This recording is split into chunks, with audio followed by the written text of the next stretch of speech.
period, we have to discuss about the logarithm of any number consists of two parts. Logarithm of any number consists of two parts. Number one is integral part and number two decimal part, or decimal part it is also called as fractional part. Means logarithm of any number is equal to integral part plus decimal part. परत बघा, logarithm of any number consists of integral part plus decimal parts. The integral part is called characteristics. Integral part ला काय म्हणायचं आपला characteristics. And decimal part is called mantissa. The integral part is called characteristics and decimal part is called mantissa.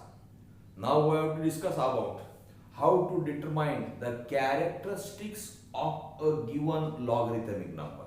आता logarithmic नंबरवरून त्याचा characteristics कसं काढायचा किंवा डिटरमाइन करायचा याबद्दल आपल्याला माहिती करून घ्यायचं आहे. म्हणून आर्टिकलचं नाव दिलं आपण determination of characteristics of a logarithmic number. म्हणजे दिलेल्या एका लॉगरिथमिक नंबरवरून आपल्याला त्या नंबरचा कॅरेक्टरिस्टिक्स कसं डिटरमाइन करायचं आपल्याला या पिरियड मध्ये आपल्याला डिस्कस करायचं आहे. The characteristics of logarithm number is found by two rules. आता दिलेल्या नंबरवरून कॅरेक्टरिस्टिक्स डिटरमाइन करण्यासाठी आपल्याला दोन रूल बघायचे. आता त्यातला पहिला rule, first rule, if the number is greater than 1. पहिला रूल काय, इफ द नंबर जर हा 1 पेक्षा जर मोठा असेल तर त्या नंबरचं कॅरेक्टरिस्टिक्स कसं काढायचं याबद्दल आपल्याला डिस्कस करायचंय. म्हणजे दिलेला नंबर हा 1 पेक्षा जर मोठा असेल तर या फर्स्ट रूल मध्ये आपल्याला डिस्कस करायचं, if the number is greater than 1. मग त्यासाठी नियम काय बघा, if the number is greater than 1 then measure the number of digits before the decimal points in a given logarithmic number. म्हणजे दिलेल्या लॉगरिथमिक नंबर मध्ये डेसिमल पॉइंटच्या अगोदर किती डिजिट आहेत हे मेजर करायचं. Measure the number of digit before the decimal points in a given logarithmic number and take one less. जेवढे समजा 4 नंबर असतील, डिजिट असतील, तर त्यातून काय करायचं, एक वजा करायचं. Take one less to the number of digit in the integral part of the number. आता इंटिग्रल पार्ट कशाला म्हणले, जो डेसिमल पॉइंटच्या अगोदरचा पार्ट आहे त्याला आपण इंटिग्रल पार्ट म्हणले. त्याच्या अगोदरचे जेवढे डिजिट आहेत ते मेजर करायचं आणि त्यातून एक काय करायचं आपल्याला सबट्रॅक्ट करायचं. It gives the characteristics of a given number. म्हणजे त्याच्यावरून काय मिळेल आपल्याला, त्या दिलेल्या नंबरचा आपल्याला कॅरेक्टरिस्टिक्स मिळेल. मग नंबर जर ग्रेटर दॅन 1 असेल तर त्याचा characteristics it is always positive or 0 असेल. परत बघा आणखी काय सांगतो, परत repeat. If the number is greater than 1, जर दिलेला नंबर हा 1 पेक्षा जर मोठा असेल तर काय करायचं आपण, measure the number of digit before the decimal points. एक तर मेजर करा किंवा काउंट करा. Measure the number of digits before the decimal point in a given logarithmic number and take one less to the number of digit in the integral part of the number. म्हणजे त्याच्या जेवढे digit त्याच्यापेक्षा एकने कमी घ्यायचं आहे. It gives the characteristics of a given number. ते काय, त्याच्यापासून काय मिळेल आपल्याला, दिलेल्या नंबरचा आपल्याला कॅरेक्टरिस्टिक्स मिळेल. मग हा नंबर जर ग्रेटर दॅन 1 जर असेल तर त्याचा characteristics it is always positive असू शकतो किंवा निगेटिव्ह असू शकतो. पॉझिटिव्ह असू शकतो किंवा निगेटिव्ह असू शकतो. मग त्यासाठी आपल्याला एक टेबल तयार करायचं आहे. मग आता आपण टेबल तयार करू. It gives the characteristics of a given number it is always positive or 0. जर नंबर जर 1 पेक्षा जर मोठा असेल तर त्याचा कॅरेक्टरिस्टिक्स एक तर पॉझिटिव्ह असतो किंवा 0 असू शकतो. ह्याच्यामध्ये या दोन पॉसिबिलिटी आहेत. ठीक आहे. आता दिलेल्या लॉगरिथमिक नंबरवरून कॅरेक्टरिस्टिक्स कसं डिटरमाइन करायचं याच्याबद्दल आपल्याला आपण त्यासाठी काय करू, एक टेबल तयार करू.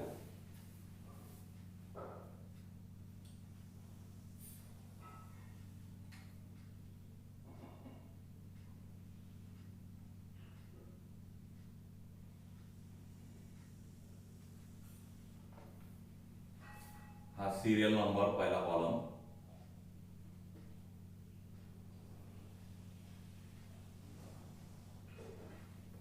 दूसरा column logarithmic number,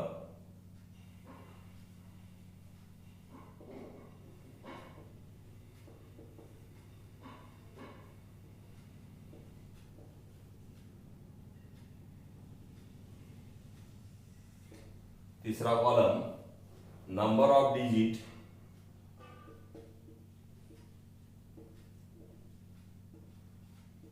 number of digits in the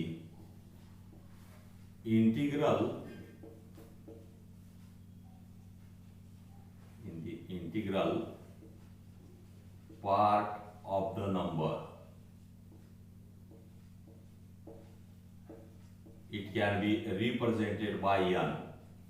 The number of digit in the integral part of the number, it can be represented by n. आणि त्याच्यानंतर त्या नंबरचा कॅरेक्टरिस्टिक्स,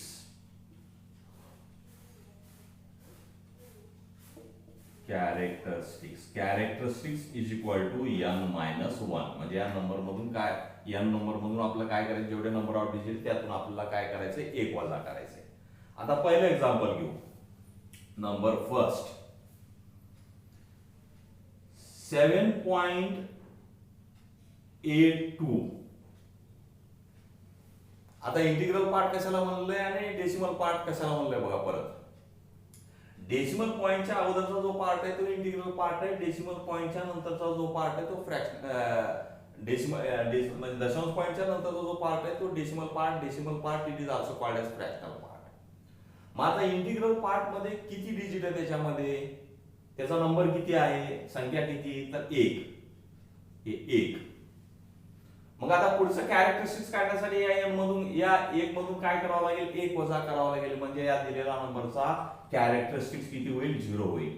आता हा 7.82 लिहिला आपण. आता याच्याऐवजी हा जो नंबर असेल समजा 9.8273, या नंबरचा देखील characteristics number of digit in the integral part of the number is 1च होईल. कारण डेसिमल पॉइंटच्या अगोदर फक्त एकच डिजिट आहे, 1. म्हणून याचा कॅरेक्टरिस्टिक्स किती होईल, या नंबरचा देखील हा 0 होईल. आता दुसरा नंबर घेऊ. 73 नंबर, तिसरा एक्झाम्पल 73.641. आता या दिलेल्या नंबर मध्ये डेसिमल पॉइंटच्या अगोदर किती डिजिट आहेत ते बघा, काउंट करा. 1 आणि 2, फक्त 2 डिजिट डेसिमल पॉइंटच्या अगोदर. डेसिमल पॉइंटच्या अगोदर 2 डिजिट असल्यामुळे number of digit in the integral part of the number is किती होईल, ते 2 होईल. मग आता या नंबरचं कॅरेक्टरिस्टिक काढण्यासाठी काय करायचं, n मधून काय करायचं, या n मधून काय करायचं, आपल्याला 1 वजा करायचं. म्हणजे 2 नंबर डिजिट मधून आपल्याला काय करायचं, 1 वजा करायचं. म्हणून या नंबरचा कॅरेक्टरिस्टिक्स हा 1 होईल. Number third example, sorry number fourth example 546.29. आता हे एक्झाम्पल बघा.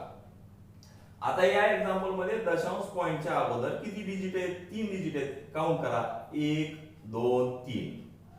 मग आता या कॉलम मध्ये लिहायचं number of digit in the integral part of the number. किती संख्या आहे त्याची, डेसिमल पॉइंटच्या अगोदरच्या डिजिटची 3, म्हणून इथं 3 लिहा. मग आता पुढचं या नंबरचा कॅरेक्टरिस्टिक काढण्यासाठी याच्यामधून काय करायचं, 3 मधून 1 वजा करायचं. 3 मधून 1 वजा केल्यामुळे याचं किती कॅरेक्टरिस्टिक्स, हे 2 होईल. आता पुढचं एक्झाम्पल बघू. नंबर 6 3478.2. आता या नंबर मध्ये बघा किती डेसिमल पॉइंटच्या अगोदर किती डिजिट आहेत ते मोजा. किती डिजिट आहेत, 1 2 3 4. मग ते कुठं लिहायचं, या दुसऱ्या कॉलम मध्ये. कारण दुसऱ्या कॉलमचं वरी टॉपला वाचा काय, number of digit in the integral part of the number किती आहे, म्हणजे डेसिमल पॉईंटच्या अगोदर किती डिजिट आहे ते मेजर करा. मग किती डिजिट आहे डेसिमल पॉईंटच्या अगोदर, हे 4. मग आता या नंबरचा कॅरेक्टरिस्टिक्स काढण्यासाठी काय करायचं, या 4 मधून 1 वजा करायचं, कारण n बरोबर किती आहे 4. 4 मधून 1 वजा करा, 4 मधून 1 वजा केल्यामुळे याचं किती येईल, कॅरेक्टरिस्टिक्स 3 येईल. परत नंबर 7 एक्झाम्पल 9999. 9999 या नंबरचा number of digit in the integral part of the number is किती होईल, 4च होईल. मग 4 जर कॅरेक्टरिस्टिक्स किती होईल, त्या 4 मधून आपल्याला काय करावं लागेल, 1 वजा करावं लागेल, म्हणजे या नंबरचा कॅरेक्टरिस्टिक्स किती होईल, 3 होईल. पुढचा नंबर, आता नंबर 7 एक्झाम्पल, आता 10 घेऊ. आता 10 जर घेतलं इंटिग्रल पार्ट, आता डेसिमल पॉईंट कुठे, तो शून्याच्या नंतर आहे, तो लिहिला का नाही लिहिला चालतो म्हणून आपण लिहित नाही. मग इंटिग्रल पार्ट मध्ये किती डिजिट झाले, 2 डिजिट झाले. मग या नंबरचा कॅरेक्टरिस्टिक्स होईल, या 2 मधून 1 वजा करायचं, म्हणजे या नंबरचा कॅरेक्टरिस्टिक्स हा 1 होईल. पुन्हा त्याच्यानंतर घेऊ नंबर 8 एक्झाम्पल 110. 110 मध्ये दुसऱ्या कॉलम मध्ये लिहित असताना बघा, number of digit in the integral part of the number is किती होतील, 1 2 3. 3 अंक आहेत, 3 डिजिट आहेत, म्हणून 3, म्हणून याचा कॅरेक्टरिस्टिक्स हे 2 होईल.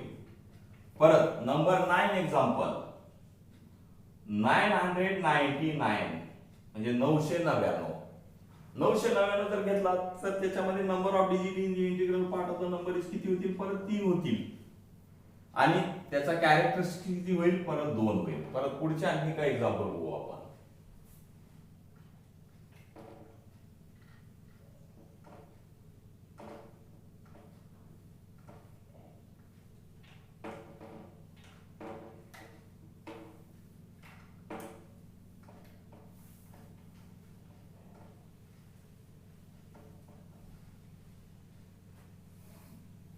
नंबर 9 1111. 1111. आता याच्यामध्ये किती डिजिट आहेत, number of digit in the integral part of the number is 4. मग त्यातून एक काय करायचं, सबट्रॅक्ट करायचं, म्हणजे या नंबरचा कॅरेक्टरिस्टिक्स हा किती होईल, 3. त्याच्यानंतर 10 नंबरचं एक्झाम्पल बघू 5 7 3 2 9. आता डेसिमल पॉईंट बघा या नंबर मध्ये, म्हणजे कुठे किती अंकानंतर, 5 अंकानंतर, म्हणजे integral part of the number किती डिजिट आहे ते मोजा, 1 2 3 4 5. बरोबर आहे. इथे number of digit in the integral part of the number is किती होतील, 5. त्याचा कॅरेक्टरिस्टिक्स किती होईल, तर 5 मधून 1 वजा करायचा, याचा कॅरेक्टरिस्टिक्स किती होईल, 4 होईल. नंबर 11 587329.6. आता इंटिग्रल पार्ट मध्ये किती डिजिट येतो बघा, 1 2 3 4 5 6. मग number of digit in the integral part of the number is 6. Number of digit in the integral part of the number is 6. मग त्या 6 मधून काय करायचं, 1 वजा करायचं, मग त्याचा कॅरेक्टरिस्टिक्स किती होईल, 5. इफ द बेस इज 10, जर बेस जर 10 असेल, the index of the base 10 is always its characteristics. जो इंडेक्स आहे त्या 10चा, तर तो त्याचा कॅरेक्टरिस्टिक्स असेल. मग याचं एक्झाम्पल बघू. फॉर एक्झाम्पल, त्यासाठी परत एक टेबल तयार करू. पहिला असेल, इफ द बेस इज 10, जर बेस जर 10 असेल तर 10 जर असेल तर the index of the base 10 is always its characteristics. जर बेस जर 10 असेल, if the base is 10, the index of the base 10 is always its characteristics. मग याचा एक्झाम्पल बघू आपण. मग एक्झाम्पल बनवण्यासाठी आपल्याला काय करायचं, आपल्याला एक टेबल तयार करायचं. आपण टेबल तयार केलेला आहे. पहिल्या कॉलम मध्ये सिरियल नंबर, दुसऱ्या कॉलम मध्ये नंबर, तिसऱ्या कॉलम मध्ये इंडेक्स, आणि चौथ्या कॉलम मध्ये कॅरेक्टरिस्टिक्स. आता पहिलं एक्झाम्पल बघू. 10 to the power of 1. आता 10 चा इंडेक्स किती आहे, 1. मग जो त्याचा इंडेक्स आहे तोच त्याचा कॅरेक्टरिस्टिक्स असेल. मग याचा कॅरेक्टरिस्टिक्स किती होईल? 10 टू द पॉवर ऑफ 1 चा 1 कॅरेक्टरिस्टिक्स होईल. आता याच पद्धतीने दुसरं एक्झाम्पल बघू. 10 टू द पॉवर ऑफ 2, याचा इंडेक्स किती आहे? 10 चा 2 आहे, म्हणून तो 2 हा त्याचा कॅरेक्टरिस्टिक्स असेल. आता याच पद्धतीने number 3, 10 to the power of 3, 10 to the power of 3 म्हणून त्याचा तो इंडेक्स किती आहे? 3, तो इंडेक्सच त्याचा कॅरेक्टरिस्टिक्स असेल 3. परत 10 to the power of number 4th example, 10 to the power of 4th, 10 to the power of 4 याचा इंडेक्स आहे 4, characteristics 4. Number 5th example, 10 to the power of 5th, characteristics index 5th, characteristics 5th. Number 6th example, 10 to the power of 2 cross 10 to the power of 6. आता दोन सारख्या पदार्थ base कसा आहे? दोन सारखा आहे त्याचा, मग घातांकाची काय होईल? त्याच्यामध्ये बेरीज होईल, म्हणजे किती होईल? 10 to the power of 8. मग 10 to the power of 8 10 to the power of 8 येईल. मग याचा इंडेक्स किती आहे? त्यांचा 8 आहे, म्हणून याचा कॅरेक्टरिस्टिक्स किती आहे? तर याचा कॅरेक्टरिस्टिक्स 8 होईल. आता तिसरं, if the base is not 10, जर बेस हा जर 10 नसेल तर then that index will not be its characteristics. परत बघा, if the base is not 10 then that index will not be its characteristics. मग आता याचं आपण काय करू? एक्झाम्पल बघू. एक्झाम्पल बनण्यासाठी आपण काय करू? टेबल तयार करू हा छोटा. आता टेबल मध्ये पहिला कॉलम असेल सिरियल नंबर,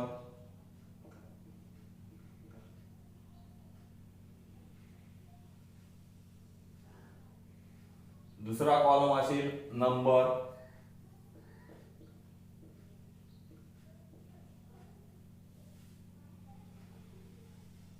दुसरा कॉलम असेल नंबर, तिसरा कॉलम असेल प्रॉडक्ट, आणि लास्ट कॉलम असेल त्याचा कॅरेक्टरिस्टिक्स.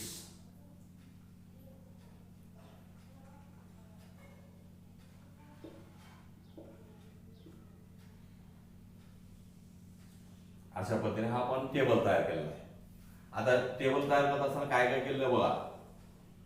पहिला कॉलम घेतलेला आहे आपण सिरियल नंबर, दुसरा आहे नंबर, तिसरा आहे प्रॉडक्ट, आणि चौथा आहे कॅरेक्टरिस्टिक्स. आता पहिलं एक्झाम्पल बघू.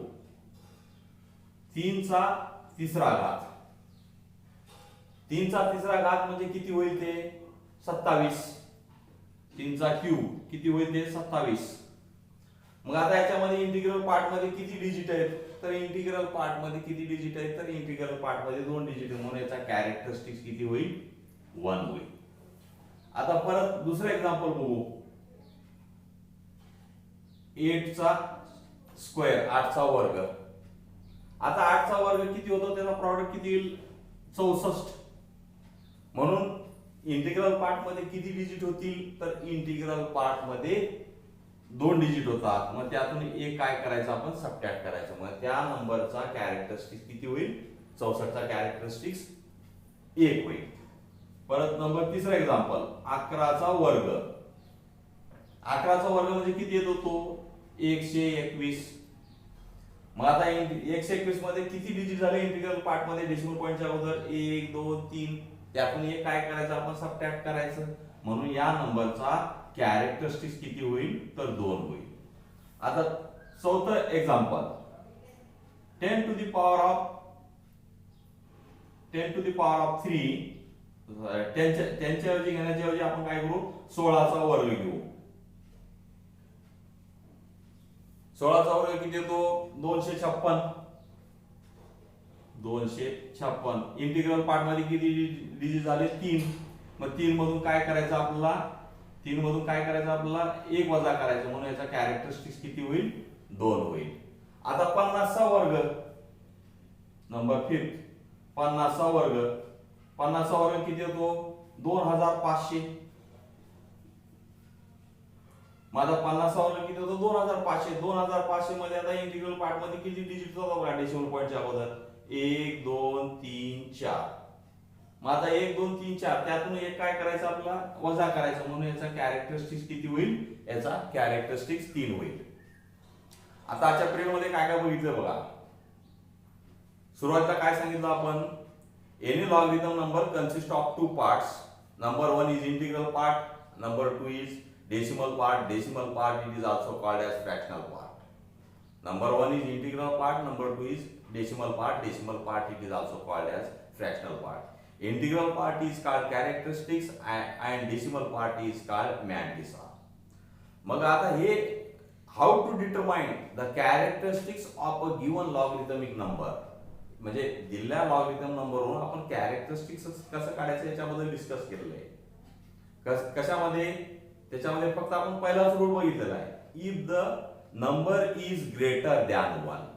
If the number is greater than 1 मध्ये आपण 3 टेबल काढून बघितलेले.